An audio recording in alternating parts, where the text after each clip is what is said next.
Welcome to If They Won't Listen, it's episode 33 with our guest Shotgun Mike and our co-host Leon. How you guys doing tonight? Okay. Doing good, baby. Sweet. So what's going on in the world, gentlemen? Anything piquing your interest? Let's see. What's going on in the world of Reddit, man? How about that woman that was spewing out Islamophobic speech at this person because he had asked her to put on her mask in his store, and then she got arrested. That was and the then reasoning? she did, and then at the end when the cops came in and then they arrested her, she's going, please don't do this to me. I'm not racist. I have friends that are Muslim. That's how it always is. I haven't seen that one, but then again, like I don't even have to see things nowadays. I just, even if it's real, like I'm like, yeah, I buy someone doing that. That's crazy. Yeah. The news feed I saw, like when I opened Internet Explorer, it popped up and it was like, Yeah. boom. Are they talking about another stimulus? Like another, like really? Like Really? I saw one of the headlines and it said that they're planning on running stimuluses as long as they leave it locked down. And I was like, bro, like I'm getting 1,400 and maybe some for my daughter. But there's big businesses like the business that I used to work for before this previous job. Yeah. They replaced that. They had so much extra money from these stimuli or stimulus, whatever, that they replaced their above ground like 5,000-gallon propane tank and buried it, ran wires to all new buildings, made a new building, and they were doing all these renovations with the money that they were given because they were like, if we don't spend it, then they say we don't qualify for it all and they take some away. But if we spend X amount, then we get an even wider gap and we don't lose any. And I was like, so like everyone's hurting in the whole world and you're getting $750,000 for upgrades. Like it was just it blew my mind. But yeah, it's helping big businesses way more than it's helping lower middle or upper middle. I mean, I'm blessed that I've been working since March of last year. I never lost my job, not even once. And so I have to count my blessings on this because I never lost a job. I always got paid. And matter of fact, we had highest ever in terms of our gross income at work. So I when it came to the stimulus checks, I didn't really need it. It was nice. It's nice to have. I ended up just donating it and just putting a number of it into my own savings account to just generate interest. So that's what I was doing with it. Yeah. What about you? Well, I'll tell you guys, I never stopped working either, but I never got a stimulus check. You didn't? No. I know some people that with, yeah. Are you just like, are you past the 45,000 salary No, range God, or no, Okay, no, you just no. haven't got it. I wish. I mean, well, maybe no. I gotta be honest, I don't even know, but I doubt. Yeah, I know. I have a friend. I have a friend, two friends, a couple, and they haven't gotten even their first one yet. And so we've already gotten, you know, the basically three, because there was the first 1,200, then there was the 600 that came out, and then there was the 1,400 to come, because originally former President Trump wanted it to be a $2,000 thing, but then I think he was getting pushback mostly from Mitch McConnell, and then he can only get the $600. And after he left, and Kamala Harris took over in the Congress, and then voted for the whole 1,400 to be out. Okay. And then I got that. Wow. See, yeah. But you didn't have that. That sucks, man. You better. I think there's a way to check on that on the IRS website. Yeah, I was gonna say I think there's something you file. I mean, they probably steal your soul, but you might be able to find out where your money is. Yeah, I heard you get it on your taxes or something like that, if you can prove you didn't get it. Huh. Yeah. That's just this is such a weird thing. But segue into something we talked about before. As far as movies go, you said you've been involved in movies before? Oh yeah. I worked on Well, movies for years. Well, can you tell us about the industry a little bit? I mean, I don't know anything. The most I know about movies outside of seeing a plethora is like when they filmed Tiger King, they were kind of inside about how they filmed things. Like I learned more in the Tiger King documentary about filming than I think I did watching filming lessons. Really? Interesting.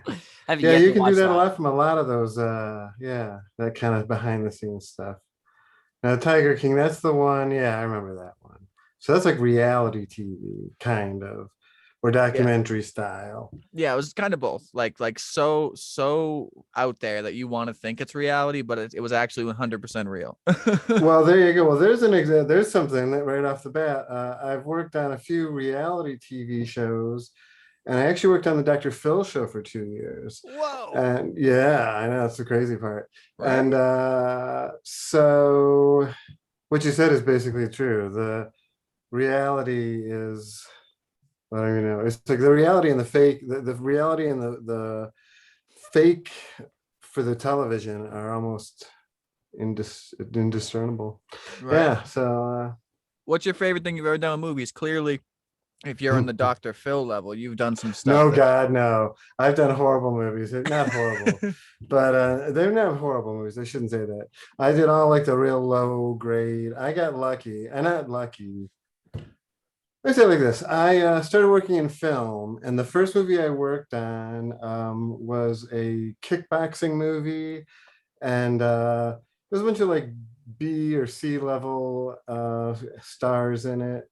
And it was super fun, and it was the best time ever. So I thought, oh, I'm just going to keep on doing this. So I've worked on a lot of movies. None of them were great or got a lot of attention, but it was a lot of fun. And some of them are artistic. And I worked with a lot of people on their way up, and a lot of their people on their way down, and it was a good experience. But yeah, I'm trying to think of anything that I've worked on that anyone's ever heard of. But Gingerdead Man 2.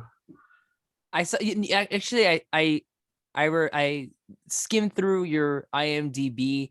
I saw that you worked on some B movie horror movies, which was the Gingerbread, and then the Evil Bong. Evil Bong 2. Evil Bong 2. I saw that. That was a good one. That was fun. And that's Yeah, a lot of comedy horrors. They're B horrors, but they're just comedy horrors, really. They're meant to be what they are. They're meant to be a horror movie, not meant to be taken seriously at all. They're not not there to be groundbreaking arts of work and into the horror genre. They're just meant they're just to be as is, The sad truth of it is that Evil Bong 2 is sort of like the one everyone seems to know, and that's probably the shortest movie time I ever spent. I think we shot that in 6 days. What? And, yeah, and it was funny though. That was good. That's Charles Band. He's like world famous for all sorts of stuff. I think he did Critters or something like that. That's a classic right there. Yeah, and he's done a lot of things like that became, and I think Leprechaun that became Leprechaun. Another one. All those movies, he'd started those. Okay. And Evil Bong is up to I think 10 or 11 now. Wow. Really? And they have 10 in the series? I thought it was up to 4 or 5, and I think... I know it's past Evil Bong 666. So okay, because I know there was the one, and there was the one where they go into another planet or another dimension because of the bong, and I decided to start with that one first. I wanted to be the kind of guy that goes, this is probably like Star Wars. You want to start on episode 4, see how it goes, and then you want to work your way back to see where it came from, right? Exactly. I did the same thing with Sharknado. Exactly. So, yeah. How many of those are there now? I don't even know. I think there's 4 I think there's 4 Sharknadoes. I've never seen one front to back. I think there might be a 5th one coming out, or it just came out just last year. I don't know, because I think the 4th one was the first one I saw, because it was May the 4th be with you. Oh my gosh. So, yeah. That's how I remembered it. That's so crazy. See that clever name? They worked. They know exactly what they were doing. That's really good. That's a really good marketing. That's really good marketing right there. Yeah, that is who's that? That's the one company that, and I knew a lot of people that worked for them. That's the company Asylum? that does. Yes, the ones who did. I had a lot of friends that worked on the Transformers ripoff. Transmorphers, yeah. There's a Transformers ripoff? Yeah, Transmorphers. Oh, yeah. So I don't want to mansplain or take away from Shoddy Mike. No, this is good. Okay. Do you mind if I call you Shoddy Mike, or you prefer Shotgun? Sure. First name degree of intimacy. We're on a first. Okay, so Asylum production company, what they do is they purposely make what they call MockBusters, and they do, and so whatever big movies out there, they try to beat them to the punch by producing a movie just as similar as that and getting it out direct to DVD or straight to stream.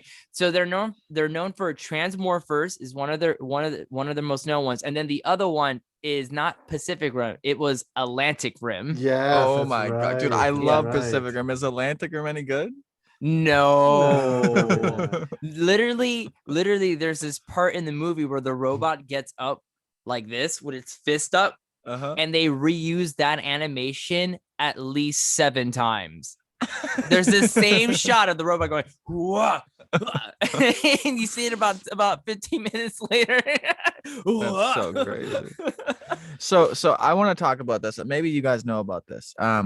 So in my whole life now, I assure you, I've seen over 1,000 DVDs. Like I'm obscure reference, monthly right here. Worst movie I've ever seen. Made me want to give back my time. Like I want this time back. Departed. Dude, what an insult to all the famous stars in that movie. No, Skyline. It was. Oh no, dude. And I was no. at Walmart, bro, and like that was the only movie. I'm a very analytical person, and I can deal with if there's no story and it's free flow, like that form of art where it's all different. It's not organized. It's just a big blob of shit. Like I can respect that when that's the form, like a collage. I was trying to think. But Skyline, it started. I had questions. It ended. I had twice the questions. I was not satisfied. And now there's a fucking second. And I don't know. It's like if you answer all my questions, good sir, and answer all the questions for the new movie, maybe I return everything I said about you, or I'm gonna double down the amount of time I'm very irritated I wasted on this piece of shit. Wow. Yeah, I see it's here beyond Skyline. Wow. Yeah. Have you seen the first one? Oh, it's not It good. is atrocious. Like the filming's not bad. It's an interesting alien movie with a lot of CGI, and their CGI is not $1 million. It's $100K. So action sequences were okay at best. They were better than a guy with a cardboard cutout, but they were not the Transformers or anything. But the problem was the storyline. Like it was about aliens, and the aliens could control humans to some degree, and it was never said by an alien. You learned by watching that humans were controlled by aliens. You're like, oh well, that's what happens. And at the end of the movie, someone gets eaten by an alien, and then they're about to eat the last main character, and the person who was eaten, the alien that had eaten the person, turns into the person in the alien body and protects them in a ship full of 1 million aliens, and the movie cuts, and you're like, whoa, Ricky, I'm gonna have to stop you there, buddy. I'm gonna have to stop didn't you miss there much. because if you were watching the credits, they had still sequences that continued that storyline. I almost broke my TV when that ended. I was not watching the credits. They did not earn that. I never care for movies, and I've never cared for movies where the director or the writer decides, let's end it right where the movie gets interesting. And I'll give you an example of that, and maybe Shoddy Mike, he can he can shed some light on this. But yes. I was watching this movie where it's on Hulu. Mm-hmm. I believe it was called No Escape. Me and the wife watched it because let's watch a thriller. I don't care how bad it is. I just want to watch a thriller. So we watched this thriller movie. It takes place where these Americans, it's about this streamer, YouTuber guy. He's a YouTube persona. And it's his birthday. So his friends want to do big. So they take him up over to party up in Russia for some reason, because they knew a guy knew a guy kind of thing.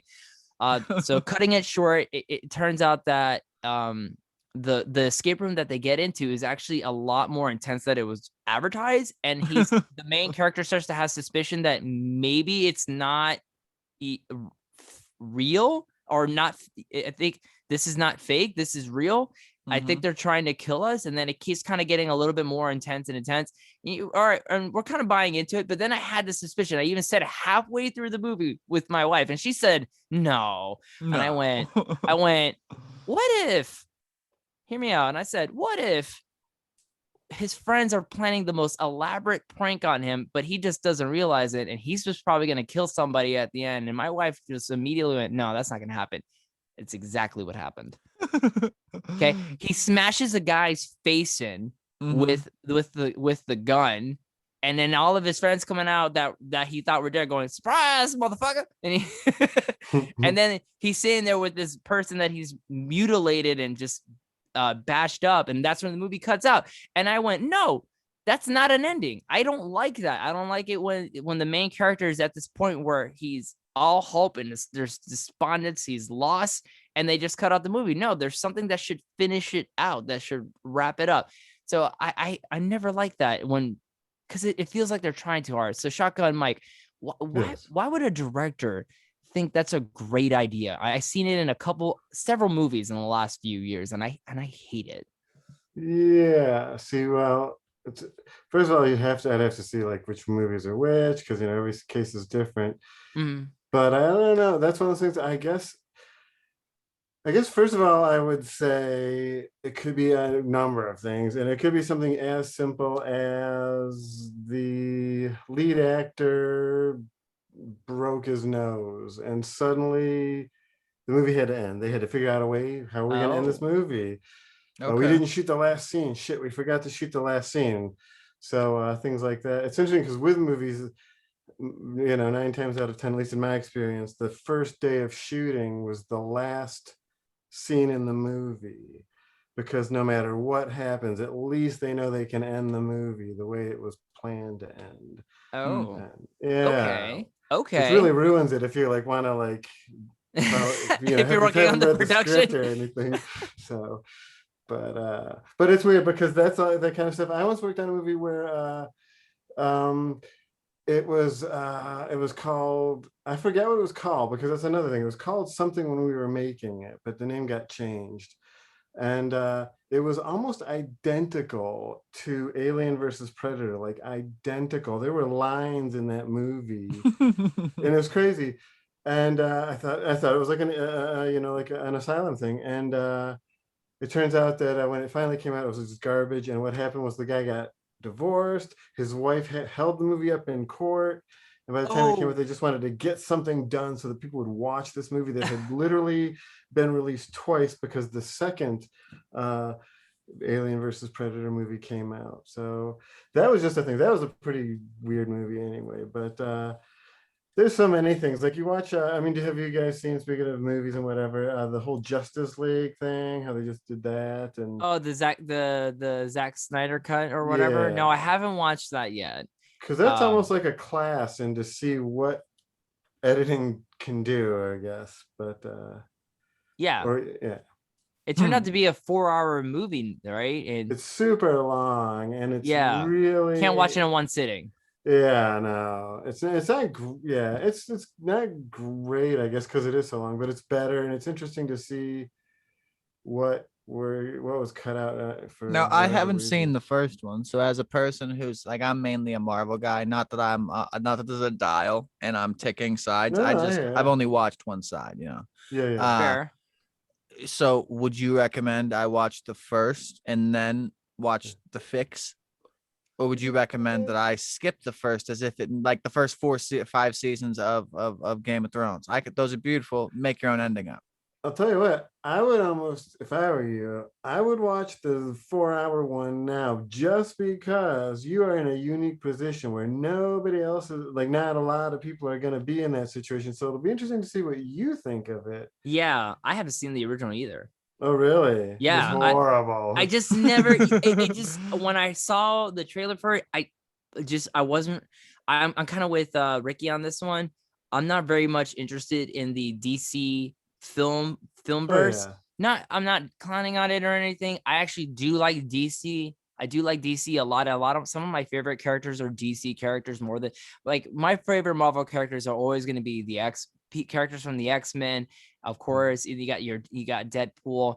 I love those guys. Those are some of my favorite Marvel characters. But when I go and I think about DC, I go, dude, they got Batman, they got Nightwing. Come on, Green Lantern, son. No, but their films they always seem pretty mediocre. And then, but where DC always excelled at for me are their animated features. They are so good.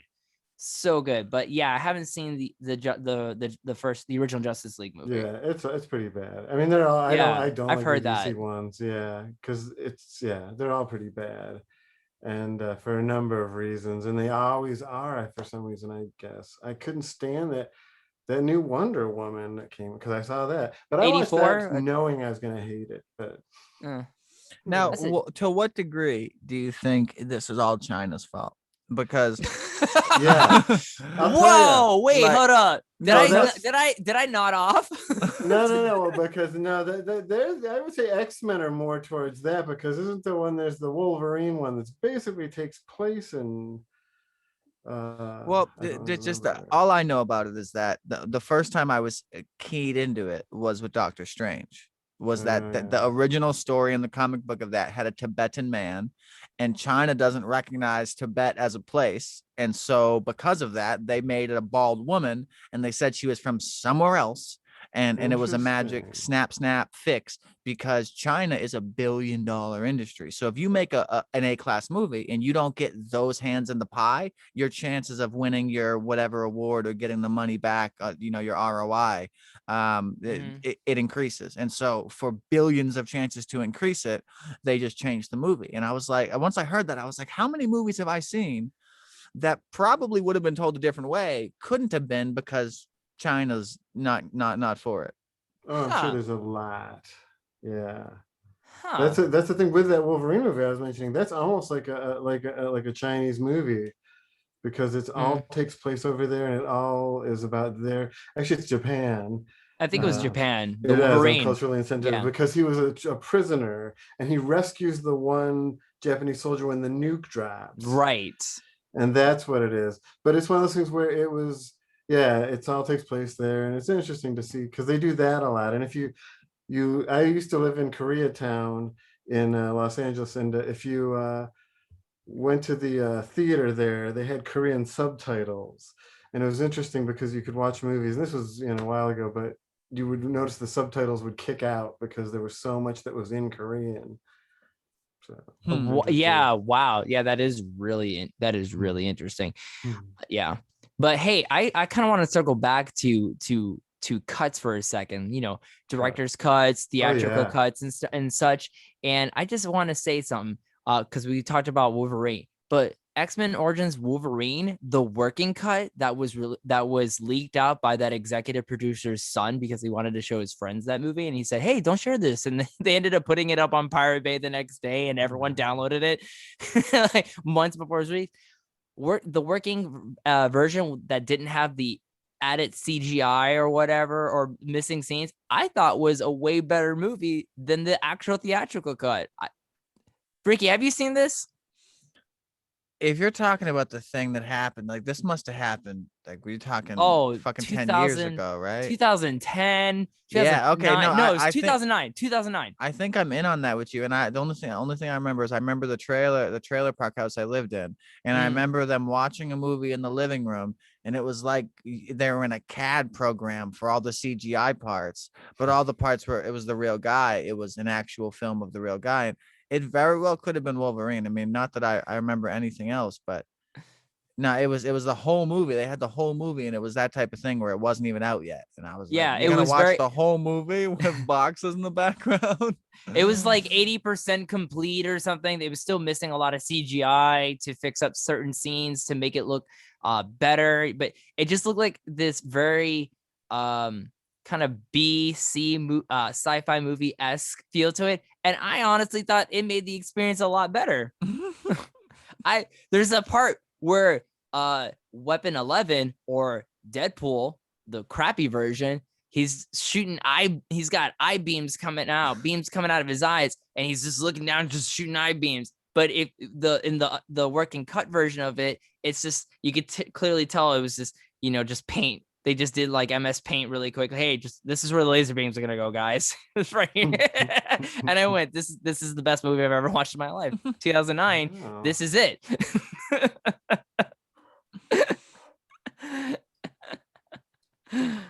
What about you, Shotgun? Any insights? Is there any is there any like backdoor stuff when it comes to filming? Like, do they ever film a little extra that only the people filming get to see, or any stuff like that? Oh, well, yeah, I would assume. Well, yeah, there's just stuff that gets shot all the time that obviously doesn't get used like takes. And then I think a lot gets lost in editing.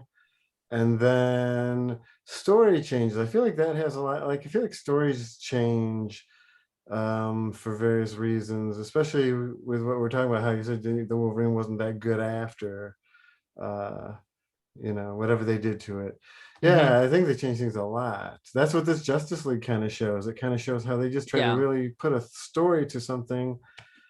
And yeah, but no, it's strange. Like, that's one of those things. It's like it seems like so hit and miss. It seems so easy to totally fuck up a movie in editing, or missing things, or not telling the story the right way.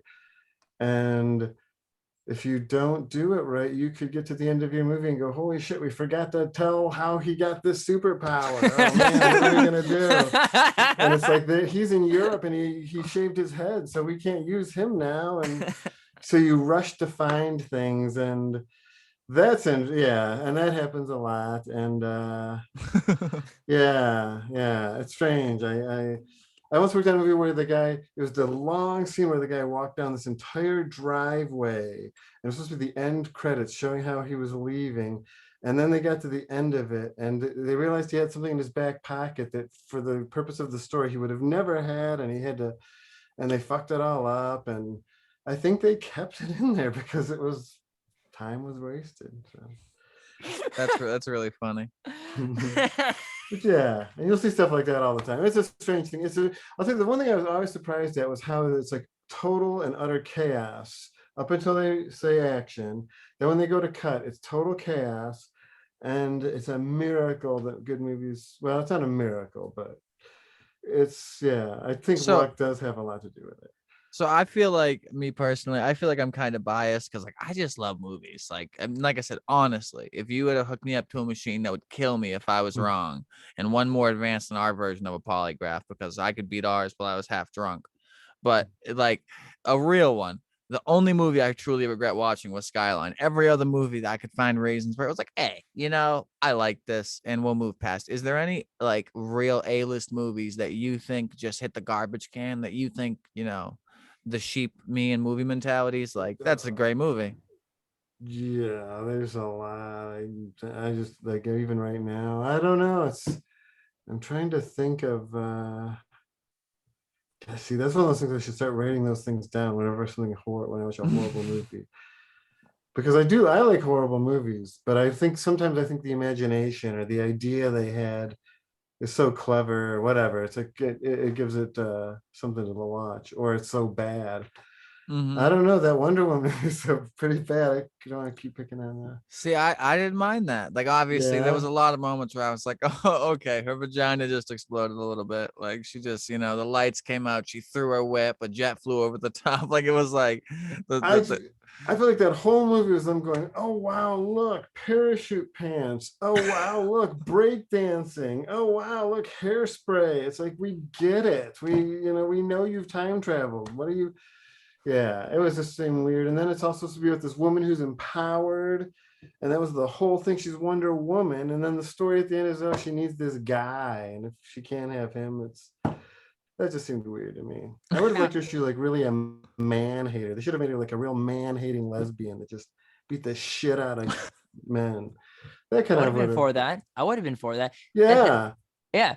And so I have a question. When does it become representation against just pandering? Okay, so I'm all for powerful female leads. Your Wonder Woman, your Ripley in Alien and Aliens. Come on, man, who doesn't like Ripley in Aliens? She was a fucking badass. All right, I'm all for that. Powerful female leads, minorities represented, but then there's always that point where there's that line where they hit that it just feels like pandering. And an example of that is the all-female cast of Ghostbusters. Yeah, I haven't seen that yet. I haven't seen it myself. My wife said she watched it. She said, it's okay. It's not great, but it's not terrible. But that's because they didn't have Bill Murray. It's not their fault. Like Yeah. you're not Bill Murray. Sorry.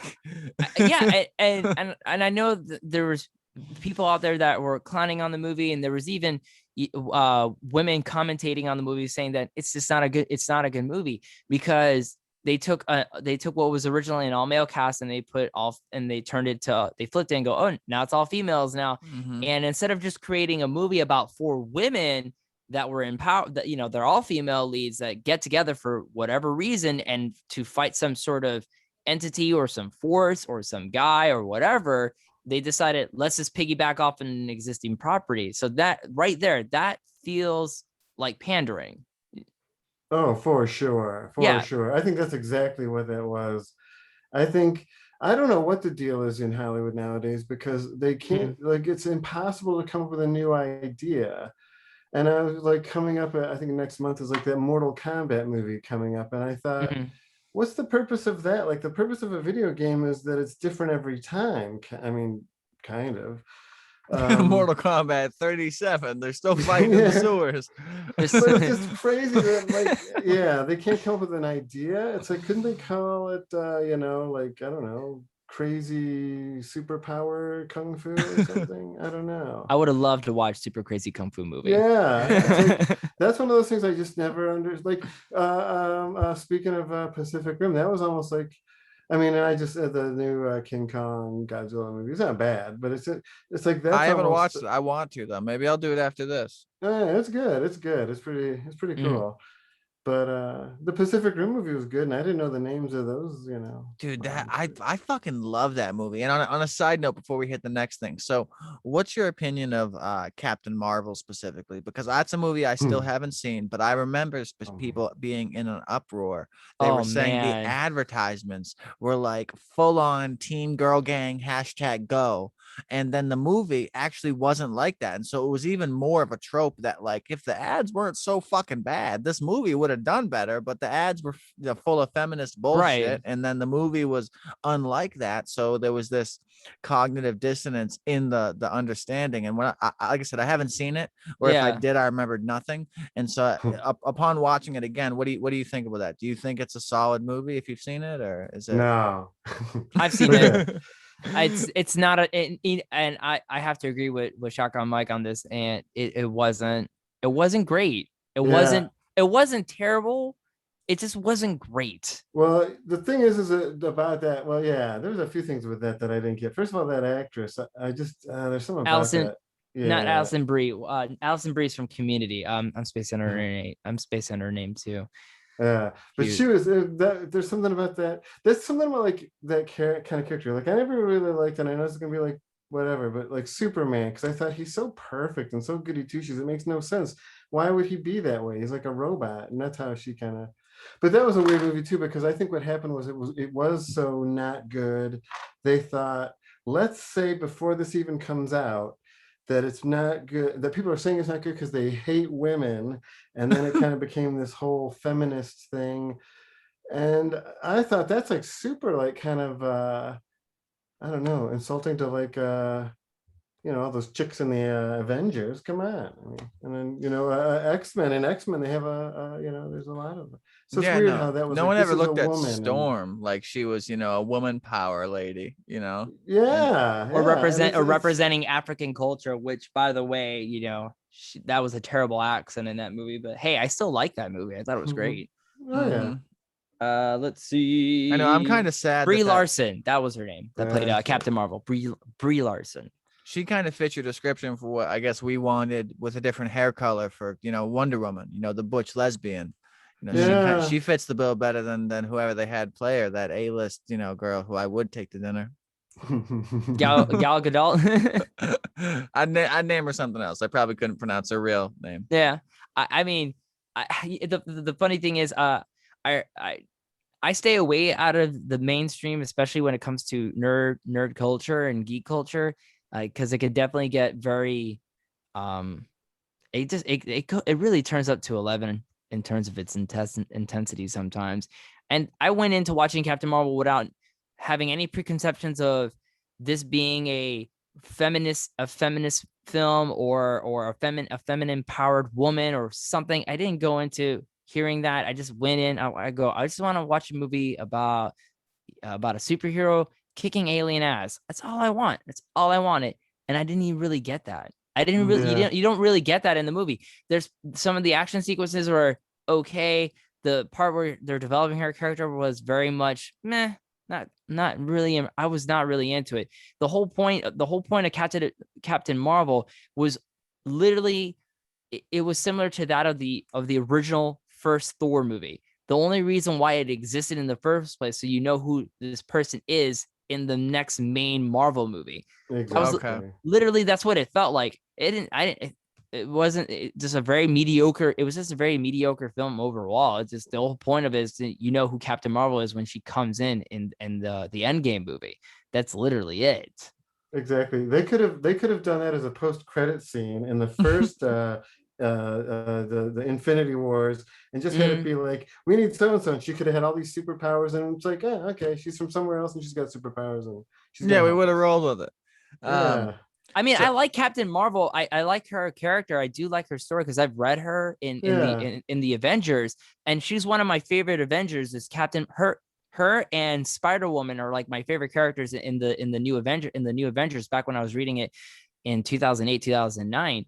So I was kind of like pretty excited to hear what they were going to do with Captain Marvel, Carol Danvers in this story, and it was meh.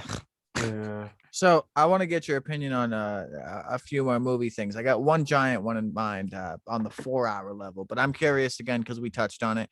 What's your opinion of the Ghostbusters before I ask the next one? The female one. I mean, don't you dare insult the Bill Murray. Oh yeah, no. The original one's a masterpiece. No, the original one's great. Well, no, yeah, that's another example of something that was, I don't know what's going on. I wonder. I once heard a long time ago, well, back when, like that. It used to be writers and actors and those kind of people went into movie making. You were getting a degree in arts or something like that.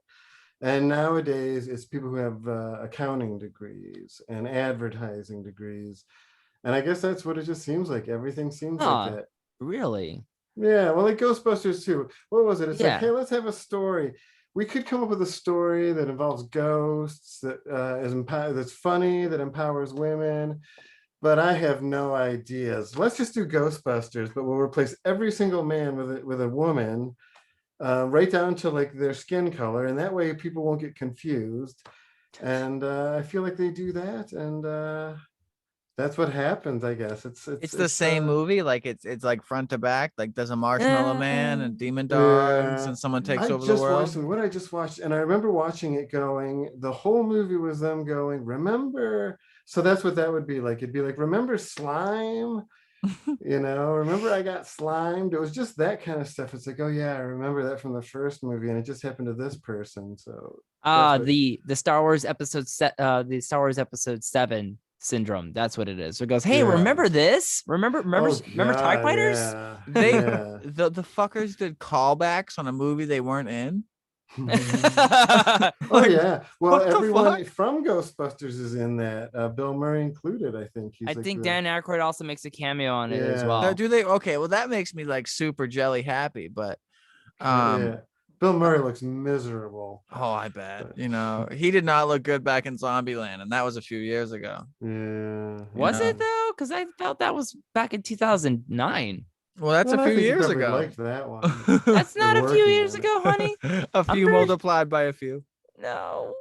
That math logic is terrible. Well, a few is defined by 3, and a few defined by a few is 3 and 3, and that's 3 times 3 is 9. We're gonna move past it. Okay, fine. So, so one movie I really am curious about, because I am super fucking head over heels in love with it.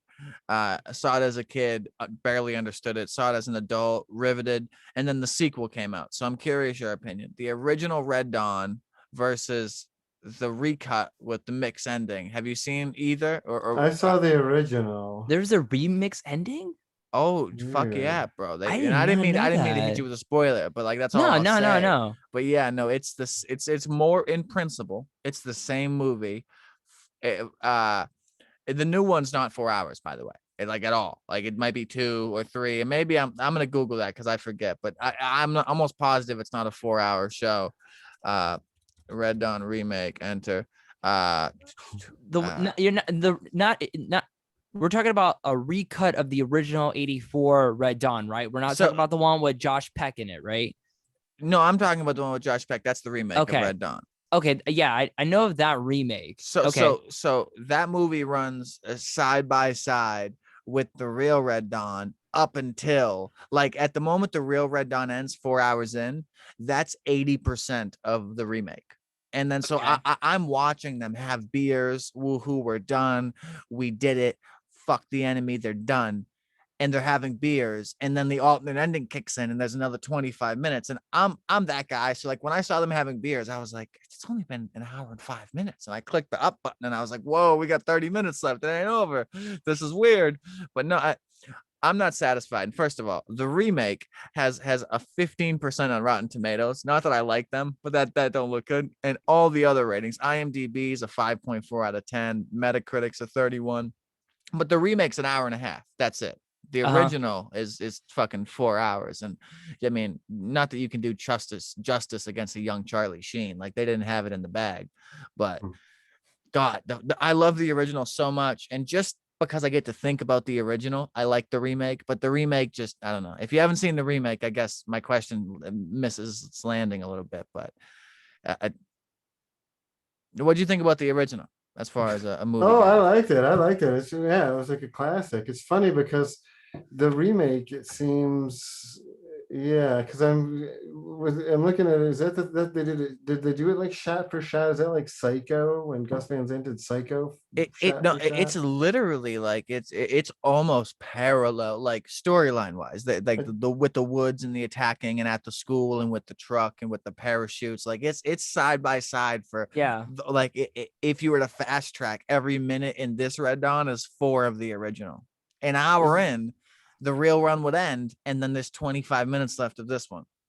Weird. I guess I don't know. I guess I just don't get why they would do that. Did people just not guess they like that star. They want to see that star in something new. Yeah, I mean, I don't know. I thought they had a great cast, and I mean, the actors. I never blame an actor. An actor is like blaming a cashier for having the wrong product in the store. Like, Right. you were arguing with the wrong side of this management, bro. That's not how it works. The guy who's selling you your Snickers does not fucking write the order down and order it. I promise you.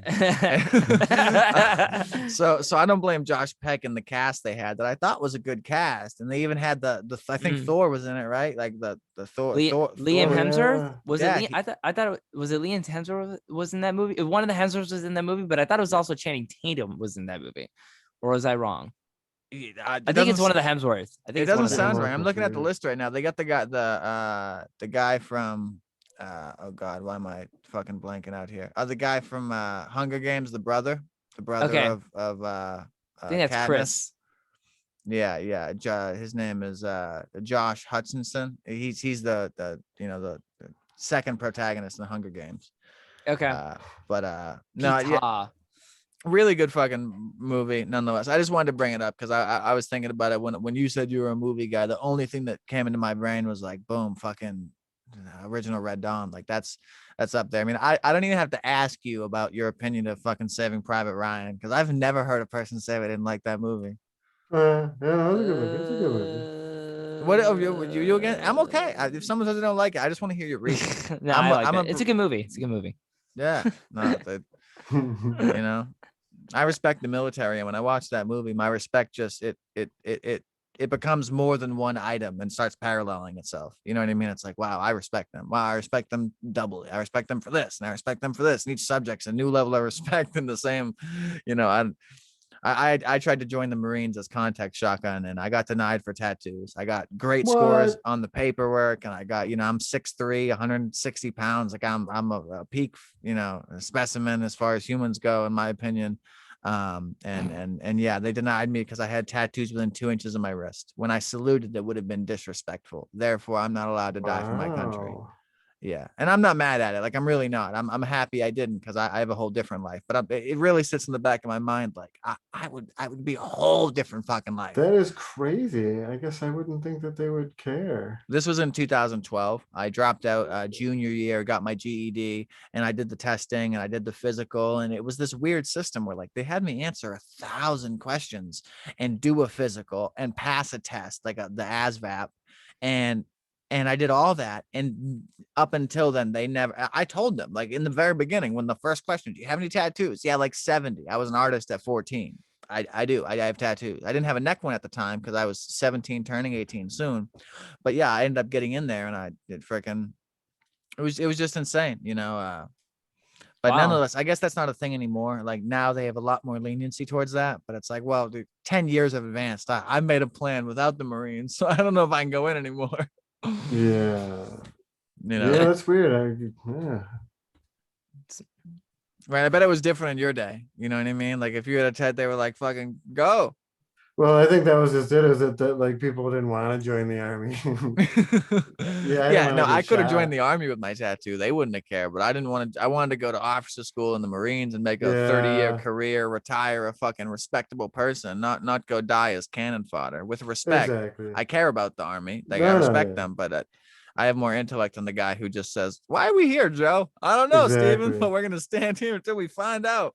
You know, it's Yeah, like that's not my position in life. no, no, exactly. Yeah, yeah. Makes for good movies, I guess. But yeah, it's a weird Great thing. movies. What's that movie? The fucking trying to think of it. Hard The hat war does. movie.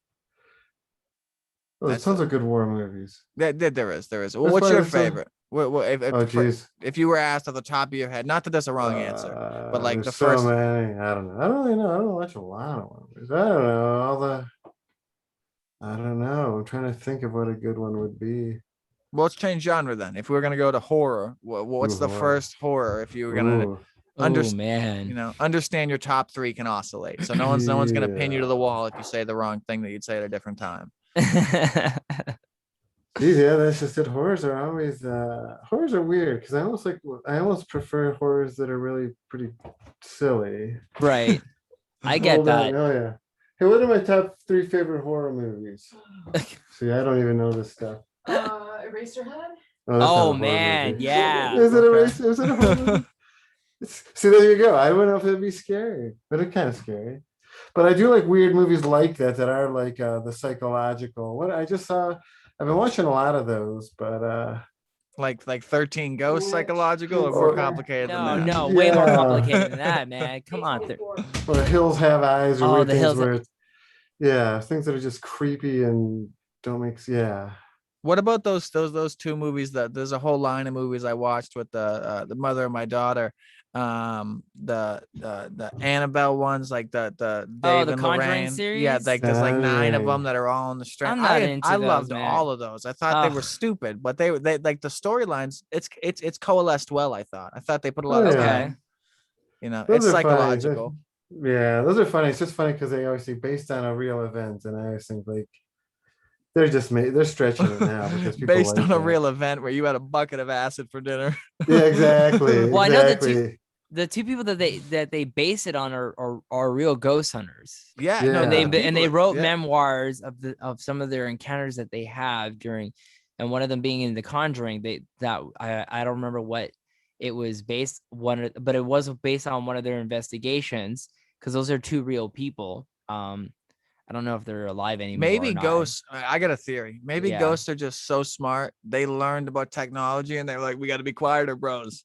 Like they know we're here. I've always wondered, like, I've wanted to make a YouTube channel before, and even if it wasn't a YouTube channel, like my mother-in-law, mother, my the Mhm. grandmother of my daughter on my girl's side. I gotta stop saying mother-in-law. It's just the easiest way to describe that person to me. Right. But so she loves watching like the paranormal ghost hunters and the ghost shows and all this stuff. And like, Okay. I've watched them before and I'm not against it. I appreciate their energy. They're happy go-getting guys. I bet I'd have a great time having a beer with them, you know? Like, they seem like cool guys. But if I had the same fucking technology and I went to the same spot, I don't like my life or death opinion is that of which I don't think I'd get the same result. And if I did, then I would need to start studying the electromagnetic spectrum more and understand what the fuck is going on. Because I cannot believe that we're hearing another dimension of people. Like if that was possible, more than one person would do it.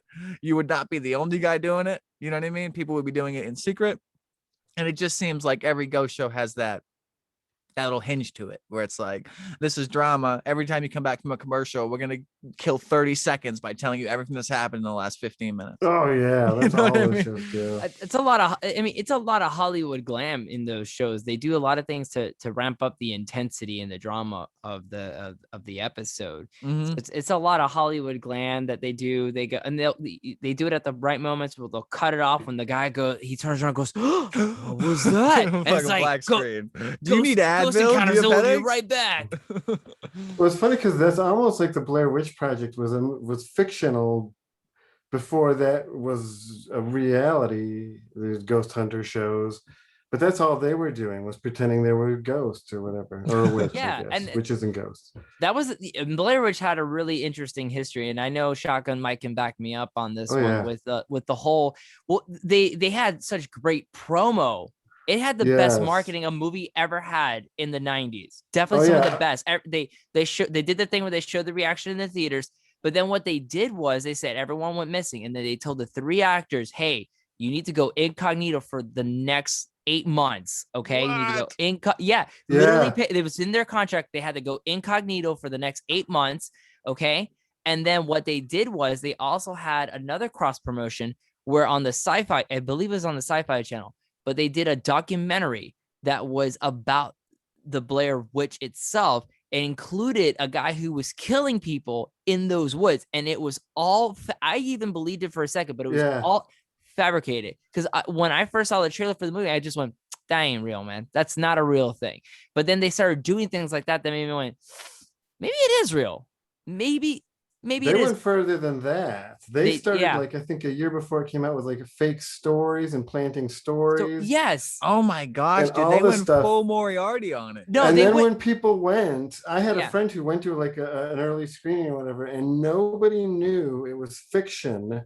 And they were freaking out. My one friend said he was afraid to go into his basement again. He was like 30 years old. It was a brilliantly one of the most. It's not. If you watch it now, it doesn't have the same impact. It really doesn't. Okay, but if you watched it back, what was that? Shotgun Mike, 1996. Somewhere around there, right? It was mid 90s.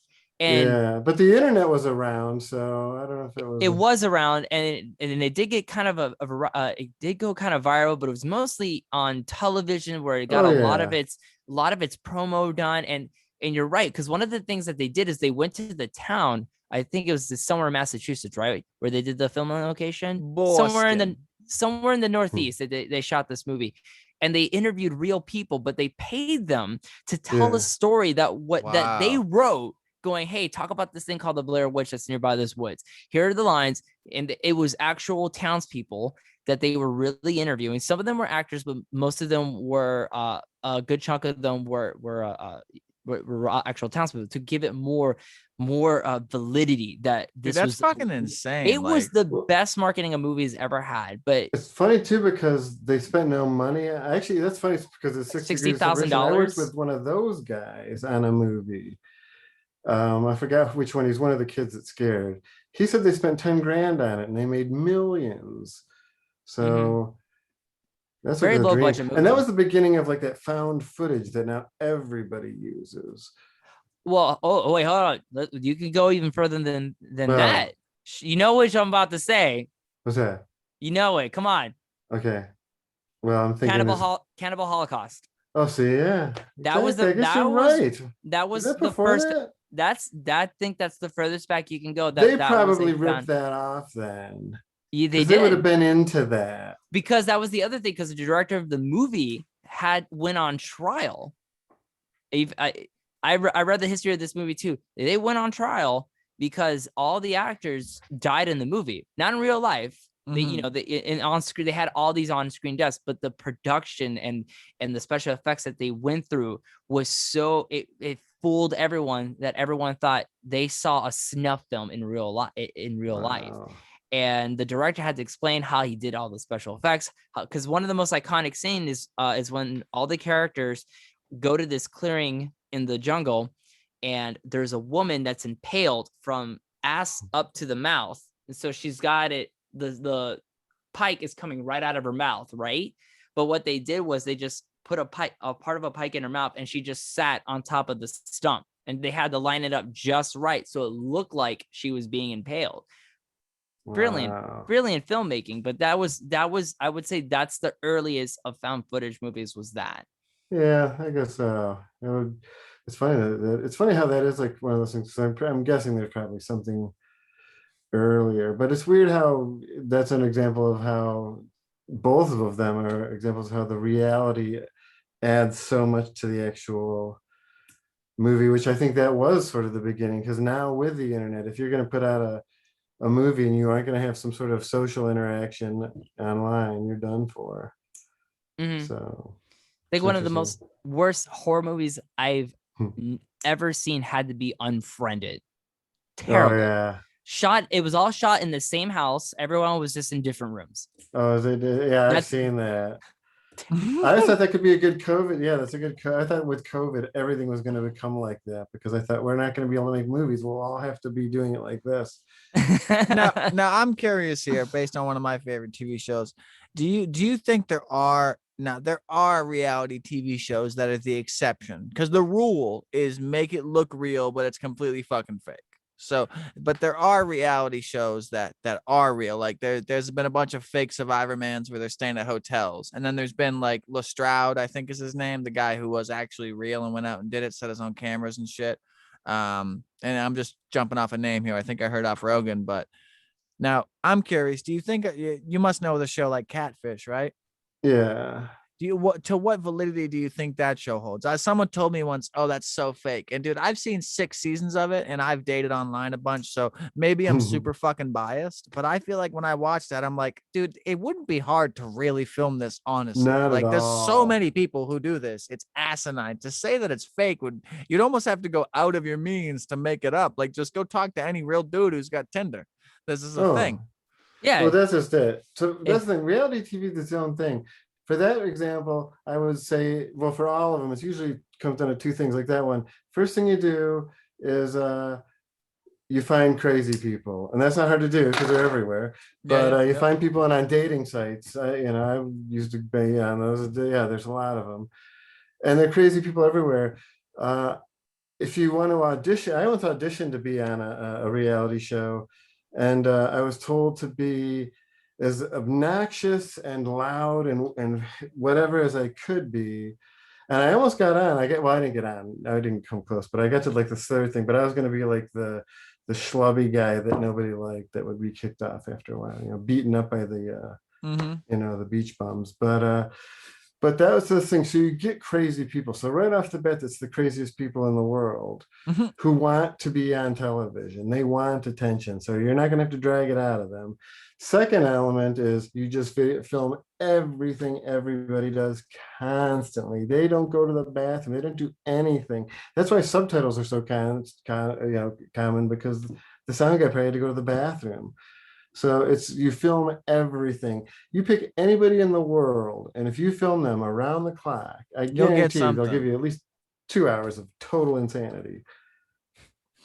No, Yeah. for sure. And just saying, we're at like the 4-minute warning for the hour. I know we're already probably over an hour, but within reason. How long yeah. is this show? I used to be really free. We used to be really free form. I had 2 different co-hosts when we started, and I wanted to, like, I had aspirations to do the best version I think the show will ever be, which will be 4 hours in the beginning. And so we would go from an hour to an hour and a half and sometimes stretch that. But then I realized that, like, until we get where, we should be to do that, we should adjust time based on people watching. So we kind of went down to like an hour locked rigid thing now. So we make sure we're recording by 8 and we stop at 9. It's mostly my fault. Yeah, he records the show after, and we do it on Sunday. But that's not the big deal. And so we were started like an hour and 3 minutes ago or something.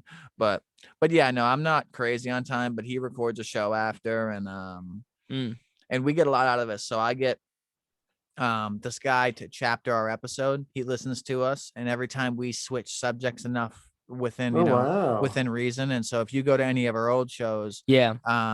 it's all separated. And so if you don't want to listen to anything, you can just hit under the episode, and right at the top is all the links for every subject we hit. And so every time we switch movies, there'll be a new title for this episode. Ooh. Yeah, it's very well segmented. Oh Yeah, no, that's very well good. That's great. segmented. I'm But hey- curious though. I want to hear the whole thing. Yeah. Oh yeah, and it'll be up as a whole copy. I don't edit any words out or anything. Hell no. Because that's but Fuck it's even no. easier on me. And yeah, but no, it was great having you, and it was some great conversations. I can't believe that it's got to feel pretty cool to be a guy who's on IMDb, right? Oh yeah, it's nice. It's fun. It's not that hard though. All you got to do is, if you're willing to make your life completely miserable for like 3 or 4 years, you can get it. It's easy to get into, and then once you're in it, it's the greatest job you'll ever have. As long as you don't have bills, a family, or expenses, you'll be set. No, I But it feel is like fun. that. No, it's interesting. You hear that, kids? Aim for the stars. Exactly. I've got a Exactly. full-time job as a as a father, and so like I'm the breadwinner. I support financially 3 people, and we just separated, but nonetheless I still got to support all of us. And behind that, I'm a musician, and it's like I have aspirations and delusions of grandeur to be really somewhere with that. But even that, it's like it's one of those things where it's like I really truly feel like I'm a good musician because I connect with how I feel about things. But the Yeah. concept of connecting with how I feel about things is normally I'm connecting to negative things, and I'm understanding myself on the deepest level to write the song. And so like it almost like hurts a little bit to make a great product, and then it gets out there, and so you get half the people who are like, this is insane, and the other half who are like, this is shit. And it's like, this is me. I don't care about either of those. I have to sleep at night. Yeah. And it's Just it's put so out work that you're proud of, man. That's all you got to do.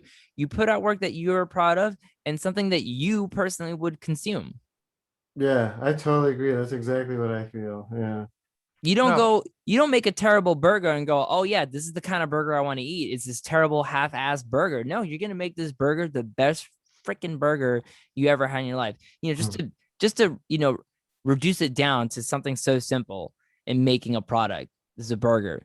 So if you're going to be a rapper, if you're going to be a musician, you be the best damn musician you're going to be, and you put out music that you would pop on your iPod or your CD player. No, for sure, man. And Yeah. I'm 15, On your Walkman. I'm 15 years into building it, so that's the goal. But do you got any socials you want to peep before we cut the recording, Shotgun? Oh, sure. No, I don't know. If they want to hear my podcast, just go to hunchbunny.com. It's so Sweet. simple. Hunchmoney.com, and we'll connect with you, and we'll get that, and it'll be underneath the episode for anyone who wants to go to it. Just click the link beneath. Yeah. Awesome. If you want to say anything before the end of the show, by all means, but we'll cut here, and we'll say goodbye to the folks. So thank you for Cool. everybody Thanks for listening. having me. This is great. Of course, man. Thanks for being on here. I got some insight. Oh, hey, You opened up please, my eyes, man. Yeah. Hey, no. Well, if I can help, that's all. No, it was nice, man. It was really cool.